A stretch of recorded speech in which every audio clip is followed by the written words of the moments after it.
Coming up on Bridge City News, the province announces $262 million in federal funding to support Alberta's back-to-school plan. Plus, a couple walking across Canada makes a pit stop in Lethbridge today. And with the return of school, so too is the return of school sports. But what will it look like this year? Your nation, your province, your southern Alberta. From the heart of Lethbridge, it's Bridge City News with Jeanette Roche. Hello and thanks for joining us. Thousands of Alberta students headed back to school yesterday and thousands more called today their first day.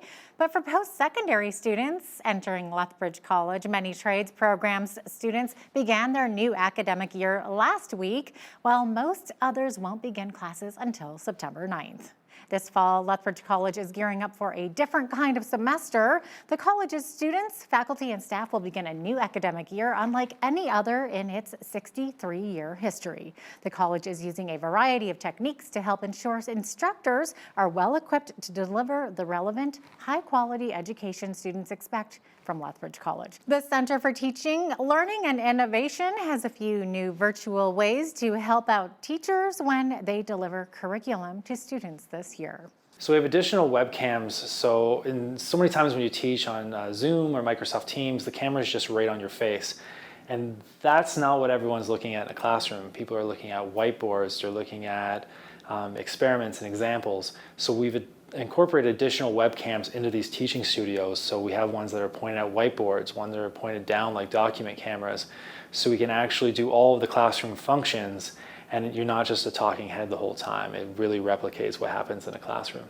Teachers are also able to sign out new toolkits to showcase their new online teaching scenarios for students. These kits include phone capture tech, webcams, tripods, and GoPros. The college has also added to their Ag Sciences program with new student options. The Agriculture Sciences program now includes a common first year that will introduce students to the basics of agriculture, such as botany, animal science, and commodity marketing, to name a few. The new format gives students more flexibility by allowing them to choose their major after acquiring a stronger knowledge base. Students will also have the opportunity to learn an additional diploma with just one extra year of study in a different major. Previously, students had to choose a major prior to their first year of study. And with the return of school, so too is the return of school sports. The U of L began training camps for men and women's soccer as well as rugby. Both seasons have been canceled, though, because of the pandemic. But Pronghorns Athletics is planning on using the time to develop young players. BCN's Ainsley O'Reilly has the details. The U of L Pronghorns Athletics season won't include games, playoffs, or a championship. The Canada West Conference was forced to cancel those because of the pandemic. But in spite of that, the school decided to bring its teams together to train for next season. Pronghorn Athletics is here. We're back. We're just excited to get back on the field. But what does training during a non-season look like? Some teams, like women's rugby, will still practice 5 times a week. They'll focus on film, nutrition, and yoga. Basically just working on developing the holistic picture of our team and getting ready for next season. And we are going to have more time to work on things that we don't normally have time for. It does help them out with some mental health as well, just be a little bit more normal and being able to train in a sport cohort. When school starts up, we're still going to have the regular schedule that we usually do, and it's just more so about getting the girls that aren't here into the same system that we do and working hard and back at it so that we're ready for next season. The Pronghorns are waiting for the province to lift some of its guidelines, which would allow them to travel and face teams for exhibition games. Until then, it's all about working together. We'll have random competition days where you're earning for points to just keep the environment competitive. U Sports, which oversees all of Canada's national championships, is yet to make a decision on the future of the winter sports season. Those sports include basketball, rugby sevens, swimming, and track and field. Canada West, the conference that Lethbridge is in, will make that decision as of October 8th. For Bridge City News, I'm Ainsley O'Reilly. As BCN's Ainsley O'Reilly explained, the university's winter athletic seasons are up in the air. But for the U of L men's basketball season, there is one thing for certain. They are welcoming a brand new coach. Toronto's Jermaine Small recently received a Canadian Elite Basketball League's Coach of the Year award. To be recognized for such a prestigious award, especially in like the league's only 2 years old, right? So to be recognized, and and last year I was nominated, I was a finalist for it, but to get over to actually win this year, it feels amazing. I can't. I give so much credit to our guys, our staff. They made it easy for me, and yeah, it's something that I will never forget. I'm not just gonna try to just win one and not win another. I want to win another one, but at the end of the day, it's a tremendous honor, and it just makes me really, really reflect on those who've helped me get to this point. Small is the winningest head coach in CEBL history with a 17-4 record with the Edmonton Stingers. Today, the province announced that $262 million in federal funding will be distributed to support Alberta's back-to-school plan, and school divisions will have broad discretion on how to use that funding to further student learning success this year. The majority of this funding, $250 million, will be distributed to school authorities based on a per-student model. School authorities, based on the parameters set out by the federal government, must use this funding to support additional COVID-related costs in one or more of the following areas: staffing, adapting learning spaces and personal protective equipment, cleaning and safety considerations for schools and buses, supports for special needs students, and online learning and teacher training. The remaining $12 million in funding will be dedicated to support school authorities who are seeing a large influx in enrollment due to increased demand for their online and/or distance learning programs. Lethbridge School Division will receive just over $4.1 million of this funding. In a statement sent to BCN, the Lethbridge School Division says it looks forward to having additional funds available to ensure our schools continue to be safe learning environments for everyone. The funding must be used in areas such as staffing, adapting learning spaces, personal protective equipment, and cleaning and safety considerations. Federal funding can also be used for supports for special needs students and online training and teacher training. Throughout the next few weeks, Lethbridge School Division will examine options of how to best utilize those funds. BCN reported earlier this week that Alberta Premier Jason Kenney says COVID-19 in schools is inevitable, and that's no reason to keep classrooms shut. This following the reports of infections at 2 Calgary area schools. Kenney estimates it would cost $4 billion to cut class sizes in half. The associations, I should say, of pediatricians have been very clear that there are very significant negative health consequences and other consequences for kids if they cannot return to in-class instruction, including mental health challenges. And so I think it's essential that we get the schools open, assuming obviously a certain risk. Alberta's plan is broadly similar to that of other provinces. I know that there are folks trying to exploit this entire pandemic for their own purposes. The NDP proposed, for example, that we only reopen the schools if we can create class sizes of 15, which would require opening 13,000 new classes, building 800 new schools, training and certifying 13,000 new teachers at an estimated cost of $4 billion. That's not a plan to reopen the schools, it's a plan to keep them shut. A couple has embarked on a Canada-long walk to raise awareness for youth mental health in our country. As Micah Quinn explains, this walk holds a special meaning for one of the walkers. Harmony and Kevin Redsky walked through Lethbridge today to raise awareness for youth mental health. We all know the struggles in this country when it comes to youth mental health, so it was important for me, both professionally and personally, to let's challenge our police, again, give our youth a platform, raise some awareness, and again, send a message of hope and empowerment. Coaldale RCMP and the Lethbridge Police Service provided an escort for the Red Skies. They're walking, they're on the highway, other motorists aren't aware of slow-moving people, so it's really important for us to be behind them and in front of them just to make sure that their walk is a safe walk. The second aspect of this, of course, is the purpose of the walk, which is youth mental health awareness, and certainly the RCMP deal with a lot of mental health issues, including those with youth. Lethbridge Mayor Chris Spearman says that youth mental health is a serious issue, and this walk is vital in bringing awareness to the subject. Maintaining a positive attitude through adversity is so important, and keeping people focused on the future and positive outcomes is something that's critically needed. Hope in the Darkness is looking to raise $68,000 for the walk, and for Kevin Redsky, this is personal. I lost a niece to suicide 7 years ago, caught in the child welfare system, so that's been sitting with our family for a number of these years, and that's the true inspiration why we're doing the walk. Harmony and Kevin Redsky are making their way to Fort Macleod today and will end their walk in Vancouver on October 12th. For Bridge City News, I'm Micah Quinn.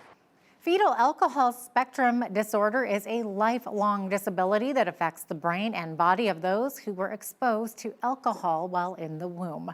With September being FASD Awareness Month, video journalist Naveen Day met with some local specialists to learn more about the disability. You may see signs like this one popping up in your neighborhood this month. That is because September is to raise awareness for fetal alcohol spectrum disorder.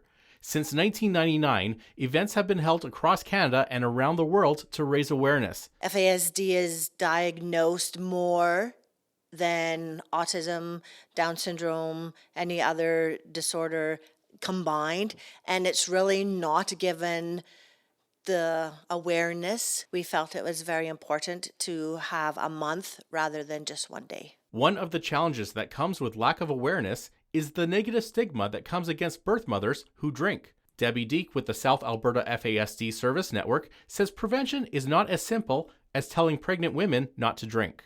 We used to think, well, gee whiz, this is easily solved. Just say to a woman you can't drink during pregnancy and there you go, problem solved. We know that that is just simply not the case. For one thing, many women often don't even know they're pregnant until after the first trimester, and that can be when there can be significant damage done to the developing fetus by a person drinking alcohol.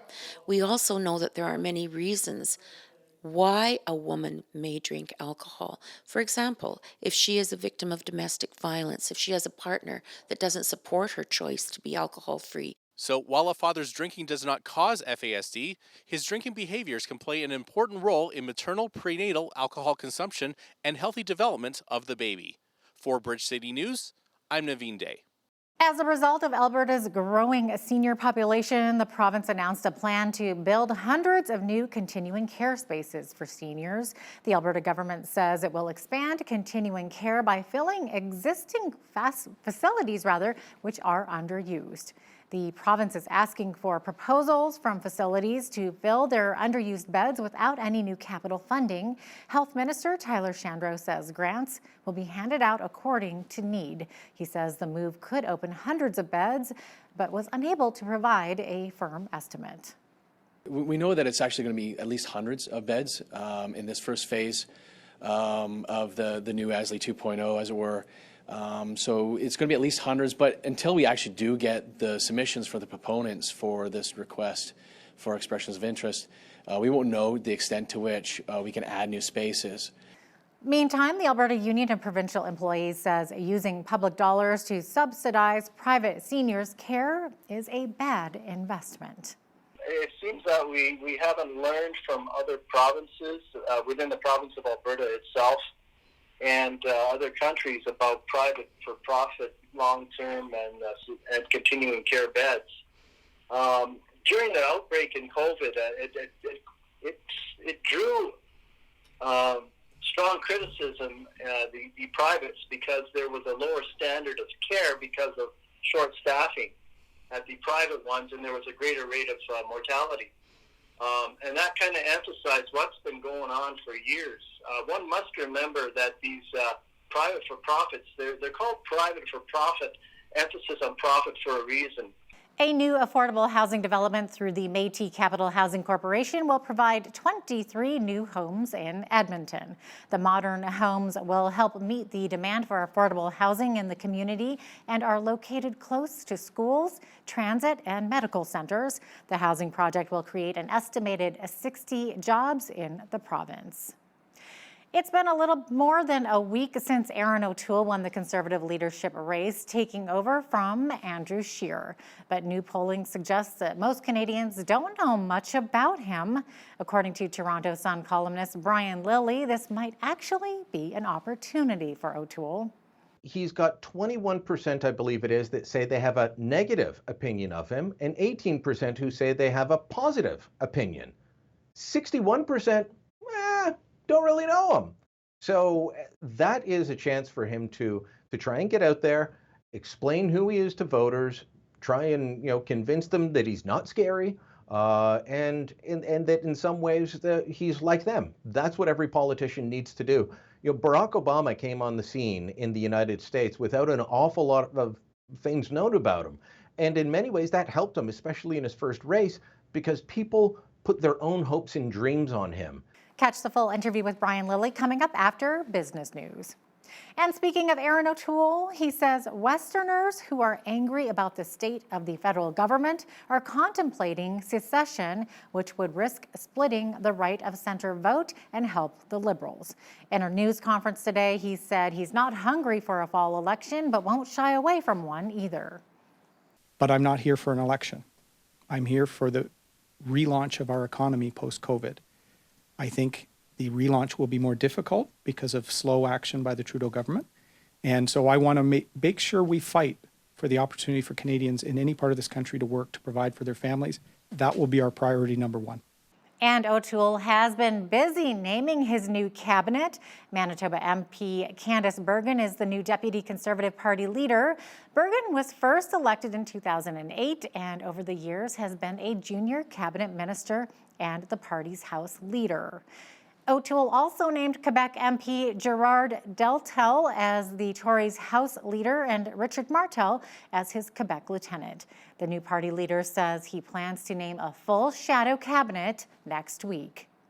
We could see a slight chance of showers this evening, but then it's back to sunshine tomorrow. We'll have a full look at weather coming up right after the break.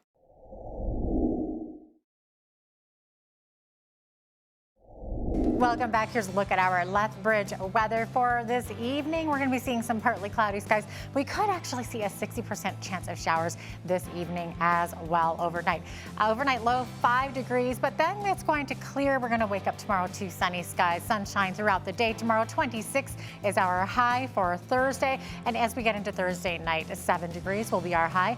Sunshine also expected for Friday and Saturday as we get into our long weekend. Friday's high 30 degrees under sunny skies, clear skies as well Saturday with a high of 26. We could see a 60% chance of showers beginning Saturday night and then into Sunday as well. Possibility of some showers there. 15 is only the high for Sunday, and then we're going to dip down for Labor Day Monday to 9 degrees with a chance of showers as well. Lots of sunshine in the forecast though for Tuesday with a high of 16 degrees. So we're seeing our weather go from 30 dipping down to 9 and then back up to 16. We're kind of all over the place this next week or so. Welcome to September, right? 23 is our average high for this time of year, 8 degrees the average low. 36 degrees was our high temperature. That was back in 1998, and 0 was the low in 1999. 6:41 is when the sun rose this morning and our sunset tonight. 8:13 p.m. is when we can see that. As our days are getting shorter and the kids are back to school, it just feels like fall all of a sudden. Lots of sunshine expected tomorrow on the west coast. 23 the high for Victoria, 22 for Vancouver. Sunshine also expected in Calgary tomorrow with a high of 22. 19 the high expected over in Edmonton with a mix of sun and cloud up there as we get across the rest of the prairies here. Saskatchewan should see clear skies tomorrow with highs of 20 degrees in both Saskatoon and Regina. Winnipeg, mix of sun and cloud, high of 17 tomorrow. They could see a chance of showers tomorrow as well. Now, lots of sunshine across central Canada here. Toronto, 27 degrees with lots of sunshine. Ottawa's actually under a severe thunderstorm watch tonight, but into tomorrow, they're going to see the sunshine again. 25 is the high for Ottawa. Montreal's high 25 as well, with lots of sunshine there. As we get into Atlantic Canada, this is where we're seeing some rain. Fredericton's high tomorrow, 25 with showers. Drizzle expected in Charlottetown as well with a high of 22. 22 the high expected for Halifax as well. And a 21 for St. John's, Newfoundland with a mix of sun and cloud. There you go. That is your weather. Imperial Oil says it's stopped production at its Kirill oil sands mine in northern Alberta because of the partial shutdown of a pipeline following a spill near Fort McMurray. The Calgary-based company says its facilities will be kept ready to restart as soon as the Polaris pipeline that carries a thinning agent needed to dilute bitumen is restored. Imperial isn't saying how much production is being sidelined. Analyst Travis Wood of National Bank says Kirill was expected to produce an average of 157,000 barrels per day of bitumen in the current quarter.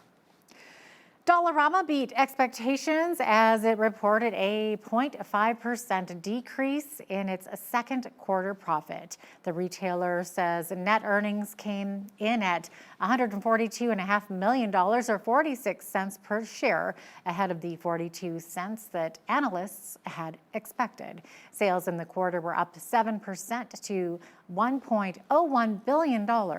Dollarama says revenue was boosted by an increase in its numbers of stores and higher sales of summer seasonal items, as well as household and cleaning products. Ford will offer early retirement incentives in an effort to cut its U.S. white-collar workforce by another 1,400 positions.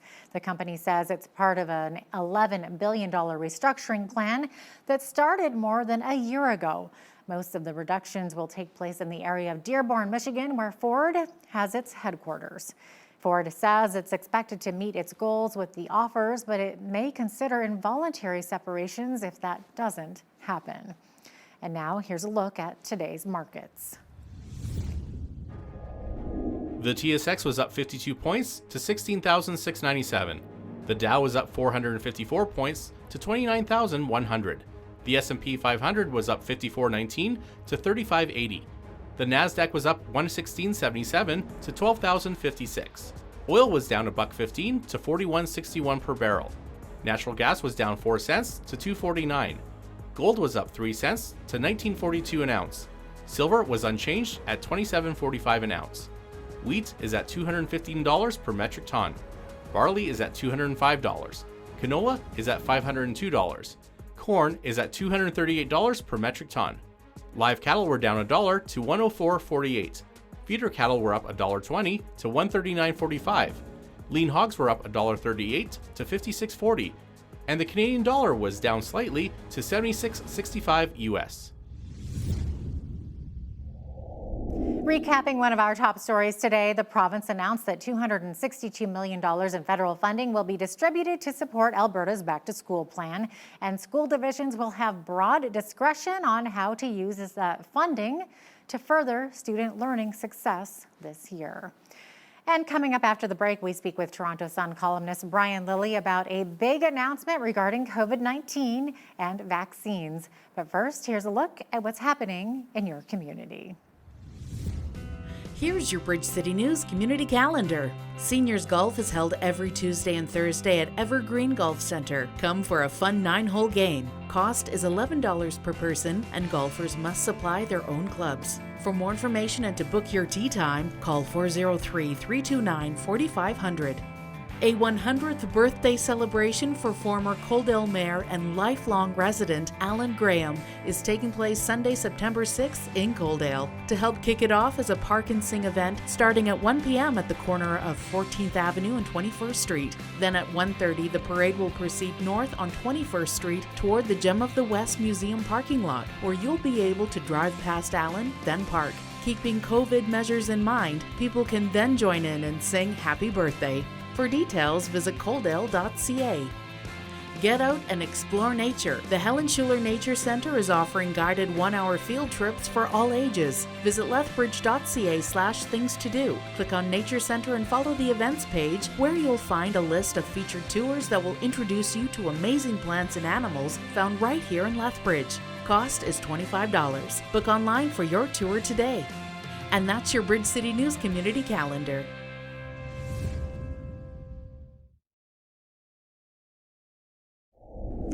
The WE scandal hasn't gone away. The NDPs are calling on another cabinet member to step aside, and there's been big announcements regarding COVID-19 and vaccines. Here to discuss all of it is one of our regular contributors, Toronto Sun columnist Brian Lilly. Brian, thanks so much for joining us today.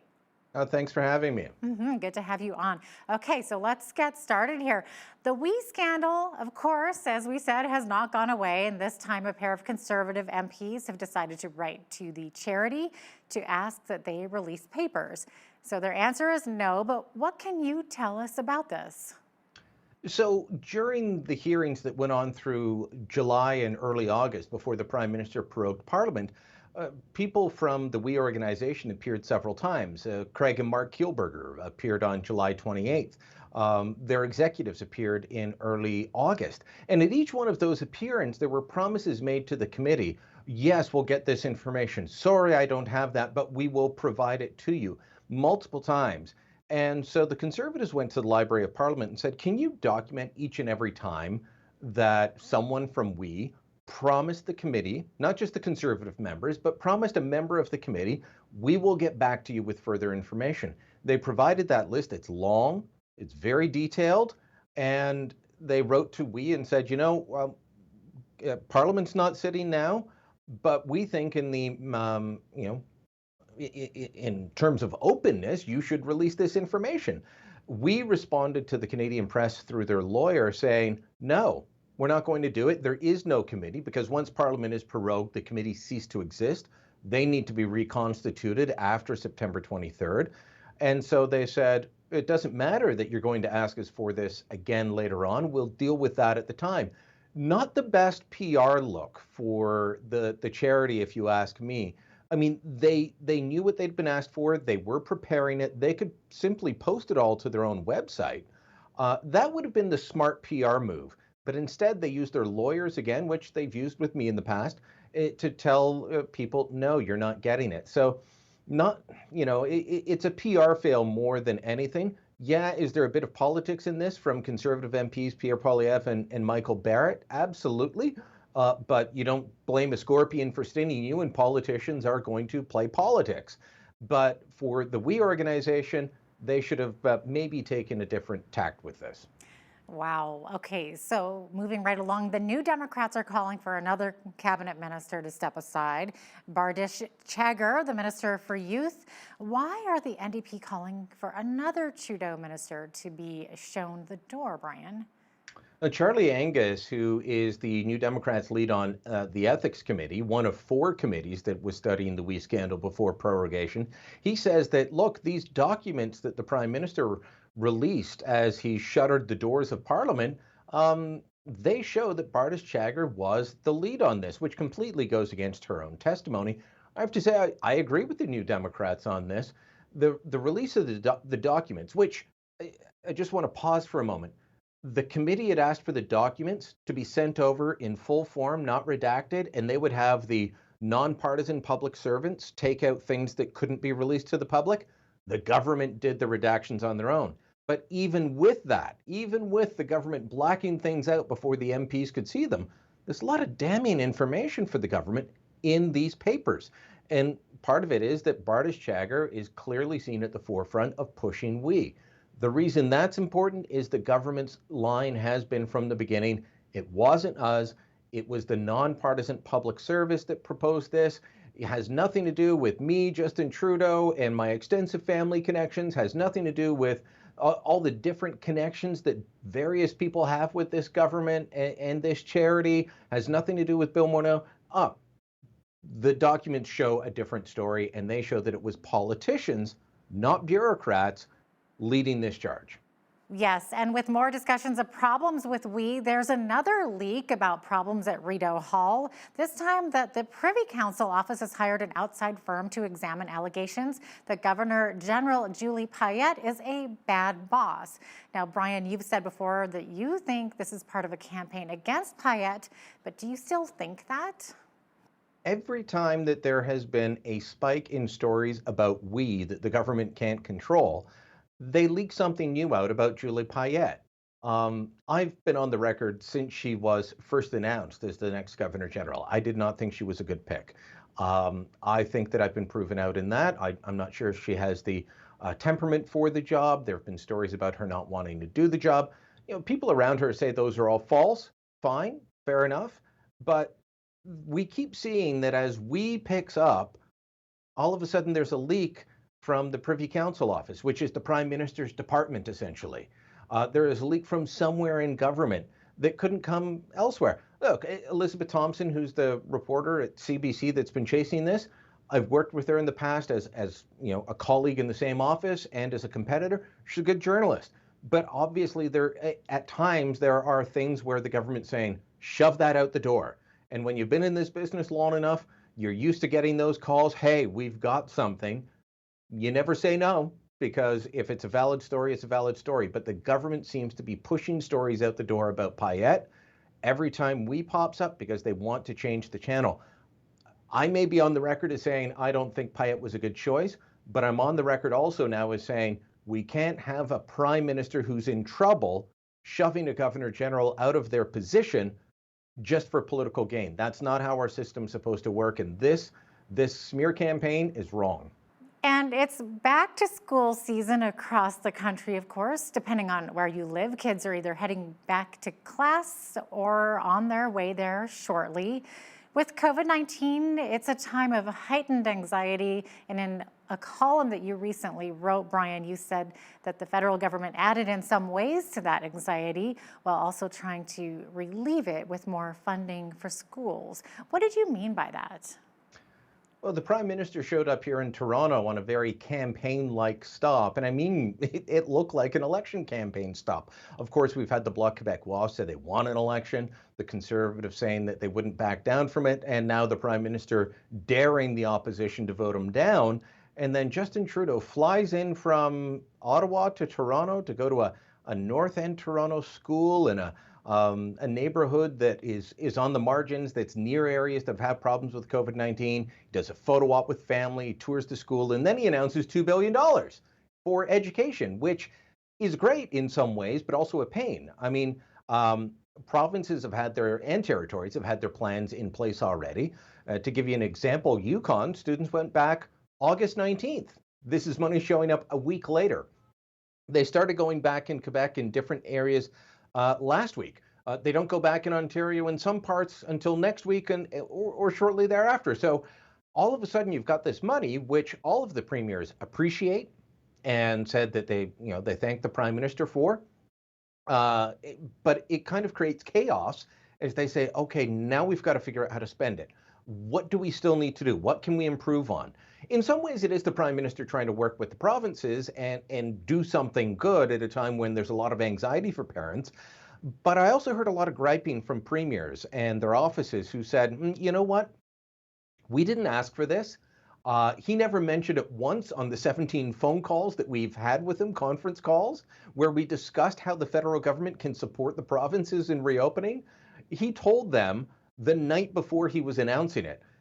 And one provincial government said to me, you know what, it's actually better than their record, because in some cases, we found out that he's giving the provinces money as part of a quote unquote partnership when he's standing at the podium announcing the money. So they said one day's notice is better than what they've done on some other things. Now, Brian, a big announcement regarding COVID-19 and vaccines. The Trudeau government announced that they have signed a new contract with a pair of vaccine makers to try and ensure Canadians have access to any future vaccine. And this is good news because Canada has been falling behind other countries. You know, Britain has been out there trying to buy up every vaccine they can. The United States is doing the same. The Australians, all throughout Western Europe, they're doing this. And We've signed agreements with companies that aren't really close to developing one yet. This is something that could see us getting a vaccine from companies like Johnson & Johnson, I mean, major companies, as soon as next spring.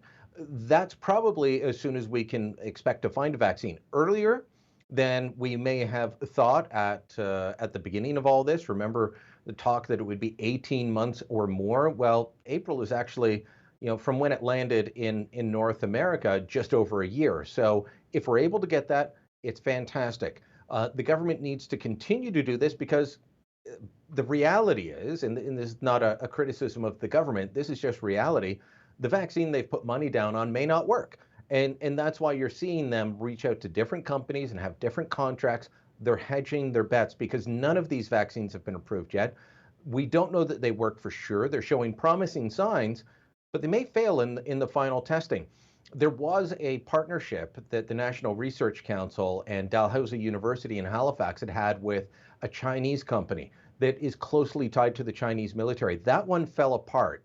China is refusing to allow anything to be exported. They're claiming it works great and it's fantastic, but now they don't want to share it with Canada, but they also haven't put it through the final testing. So you've got to be careful with this. We will be injecting an awful lot of people with something that they want to know is safe. That means you've got to do the proper clinical trials. These companies, we can be assured will be doing that. We can't say so much with the company that is, obviously has a bit of control with the Chinese government. Right.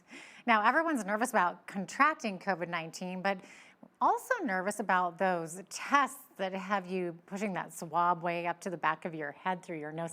I know I've had one done. They're nasty. Now, Brian, what can you tell us about home testing that may soon become available? Yeah, it'll be a bit less invasive than shoving that cotton swab up to the back of your head. I have not had it done. It has not been described as pleasant to me. One friend who's had it done 3 times now, he just got the COVID-19 alert on the app saying you've been near someone, so went and got tested again. Said the pro tip, if you have to get that one, is to hum as they insert the swab. I don't know why it helps, but they claim it does. But this home testing is, they're looking at all kinds of companies that have tried to come up with tests. And maybe you remember early on there was an Ottawa company called Spartan Biotech. They've been around a long time. They've got a good track record elsewhere. But we all thought that they had a really fast COVID-19 test, and it failed. The government pumped a lot of money into it. In the end, it didn't work. So they've been hesitant to approve other methods. They're now looking at these home tests that they call it more of a screening. So it wouldn't be an official test, but you could be sitting at home with your family. You want to check that you or your husband or your kids or what have you are doing just fine. Well, you'll be able to screen. And if you get a positive, well, then you're probably going to a full assessment center or clinic to get the full test, but it gives you some sense of keeping an eye out on yourself and your family. That can't be a bad thing at this time when people, especially with back to school. So Health Canada is now looking at approving this, and things should be on the market soon. Okay, let's change gears a little bit here. It's been a little more than a week since Erin O'Toole won the Conservative leadership race. New polling suggests, Brian, that most Canadians don't know much about him, but are they open to hearing him out? Yeah, they are. So a bit of a strange poll. This was from Leger, Montreal-based polling firm in the Association of Canadian Studies at McGill University. They've been doing a regular poll, and what they found was the Conservatives actually dropped 1 point last week compared to the week earlier. So they went from 30% down to 29% with the election of Erin O'Toole as leader. So they didn't get a bounce in those first few days, but the Liberals were also down 3 points to 35% support, which is in keeping with what other polls have shown. Back to what we were discussing at the beginning about why is the government always upset about that? It hurts them in the polls.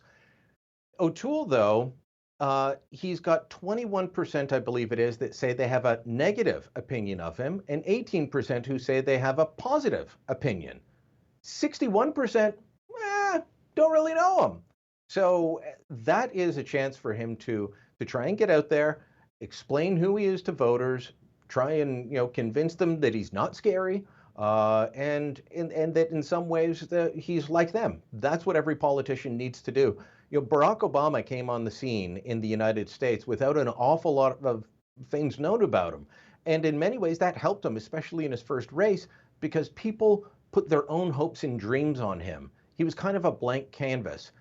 And I'm not saying Aaron O'Toole and Barack Obama are in any way the same, but for a politician, not having everyone know everything about you truly can help. Could be a good opportunity for him for sure.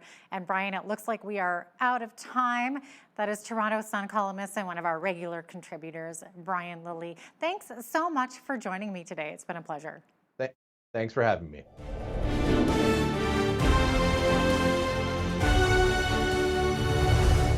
Throughout generations, people have probed the Holy Scriptures in search of meaning, purpose, solace, and forgiveness. It's also the ultimate source of timeless leadership principles. Joining me now to talk about it is Joe Turnham, the Economic Development Director for East Alabama, also author of the book Leading from Our Knees. Joe, welcome to Bridge City News. It's great to be with you, Hal. Now, do you think our recent challenges in both your country, in the U.S., and here in Canada have caused us to really look at leadership a little bit differently? Without question. And I think, most people think successful leadership breeds peace and tranquility, but often it doesn't. And I think leading amidst chaos and destruction and pandemic and economic calamity is probably one of the greatest challenges of leadership. And I think it rattles the faith of those who count on their leaders to solve problems. And many times these problems are beyond the scope of simple solutions. And that's when we measure leadership with a little different yardstick, as you would say. Or here in Canada, meter stick, that's right. Now, do we expect a little too much from those who lead us? Our mayors, our premiers, governors, like south of the border? What do you think? Hal, I don't think we expect too much of them. I do think that perhaps we are maybe overconfident or over demanding in what we think the results can be from leadership. We talk about in the book a little bit that many times leadership is not making a good or a bad choice, but making the lesser choices that hurt the fewest or perhaps give us a chance for hope.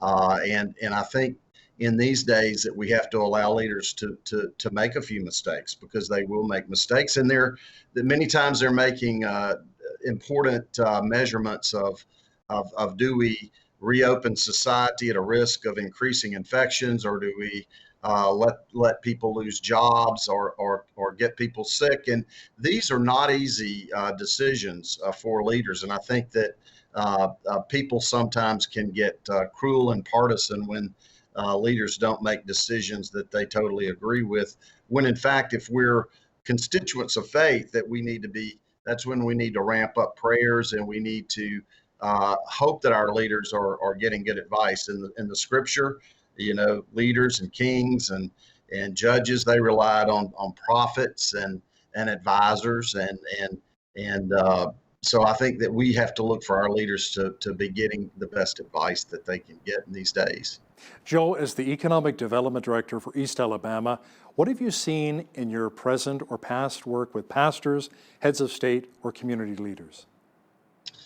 Well, that every leadership situation sometimes is situational. And I think a lot of leaders are in situations they've never been in before. I mean, in economic development, we have massive job losses. We have things are getting personal. Places with very high economic standards, people are going to food banks. So you have to recalculate. I think you look more internally. No person is left behind. You have to kind of recalibrate how you make decisions and how you prioritize decisions. I know economic developers are looking to, sometimes instead of recruiting, we have to rescue. And I think that's been a big focus. And I think as pastors or leaders of faith, we have to look at maybe not giving the solutions, but giving hope and getting in the right direction, the right frame of mind, so that we can come out the other end of this situation that we're in. Hey, Joe, sometimes there are no right answers to complex challenges. How do effective leaders really navigate times of uncertainty? Well, I think that good leaders exemplify humility that sometimes the issues are beyond them. They reach out for help. They admit mistakes. They're able to change direction.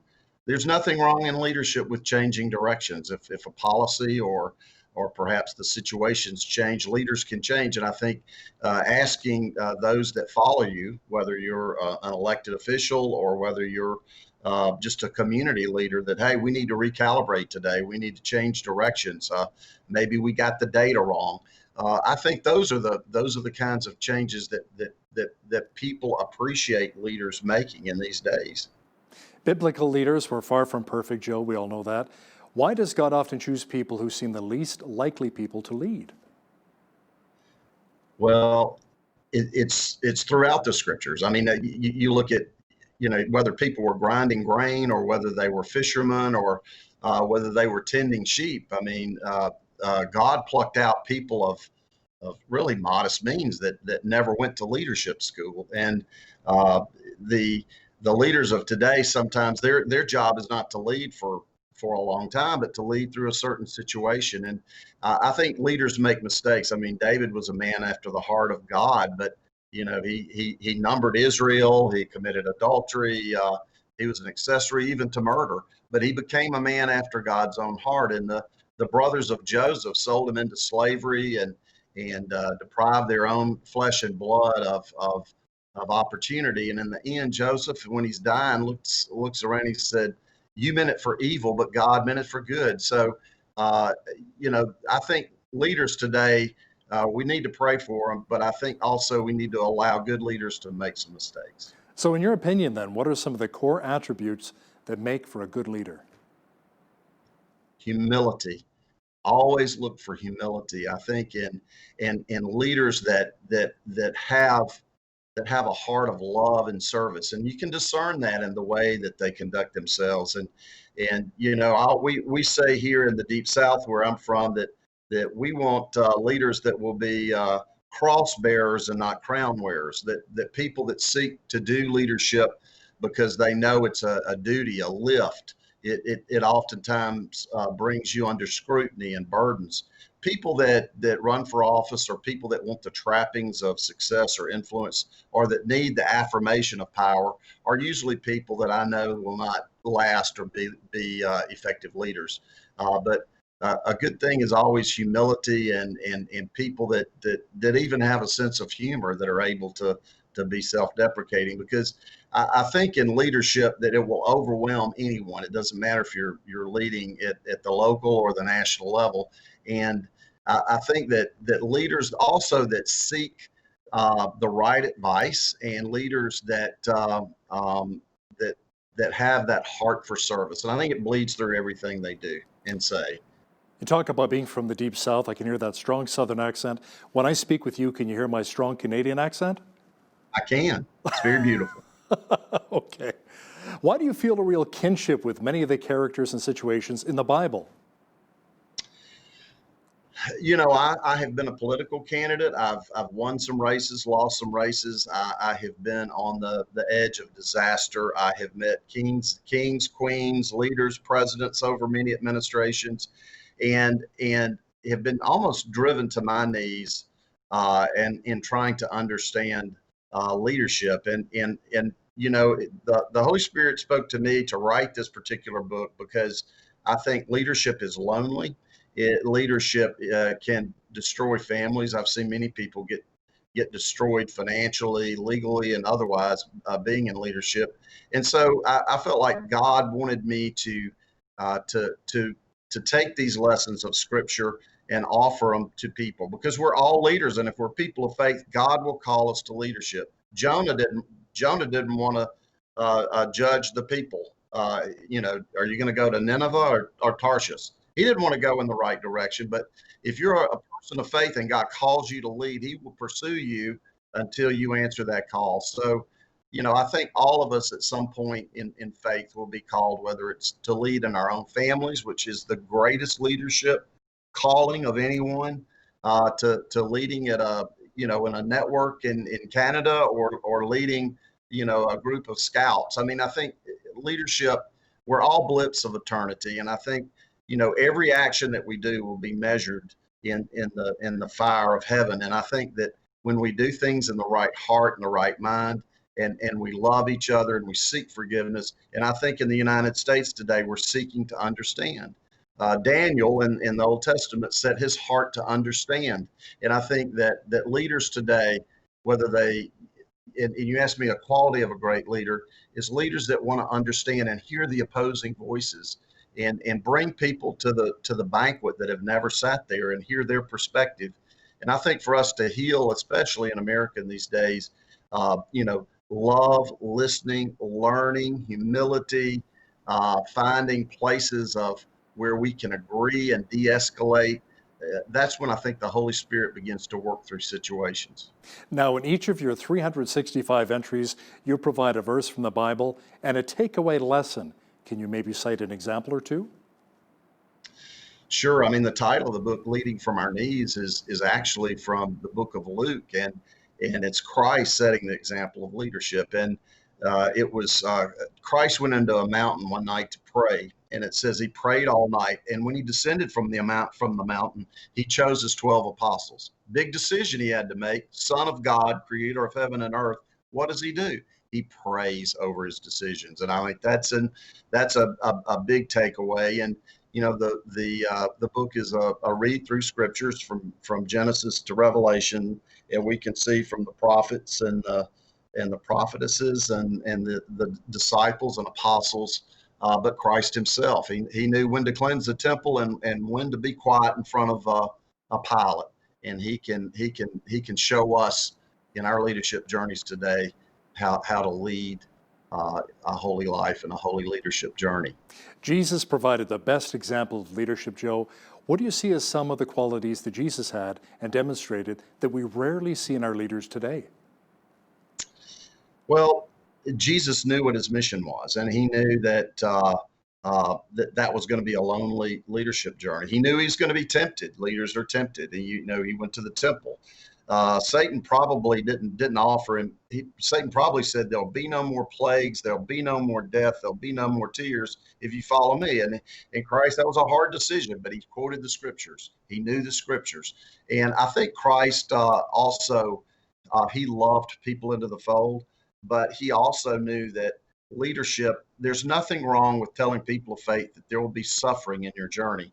I mean. I also believe in prosperity and that people of faith can be rewarded by following the word of God. But if we are called to leadership, we will suffer. And Christ was a suffering servant. And I think that, I have not seen nor ear heard, nor has ever entered into the heart of any man the things that God has prepared for those that love him. And I think that if we as people of faith in this earthly journey and this leadership journey that many of us are given, if we will keep our eyes on the eternal prize, and that if we will love others as we love ourselves, and we forgive 7 times 7, and that God will lift us up and he will use us in the things that we do. And Christ is the perfect example of that. Joe, can a person be a good leader and yet be an unbeliever? Absolutely. And, I think that there's certain principles of leadership. I mean, you don't have to be a person of faith necessarily to be humble or to be caring or to love. But we also understand that the kings and queens and princes and presidents are but the footstool of God. And many times, we leaders think that they're affecting the outcome of eternity, but God orders the steps. I think he orders the steps of the faithful. I think he orders the steps of unbelievers. He's the God of all circumstances. So, yeah, sure. I think that anyone is used in leadership, and people can have the right heart, not necessarily know the heart of God. So what advice would you offer parents about their own role in leadership within their families? Be available.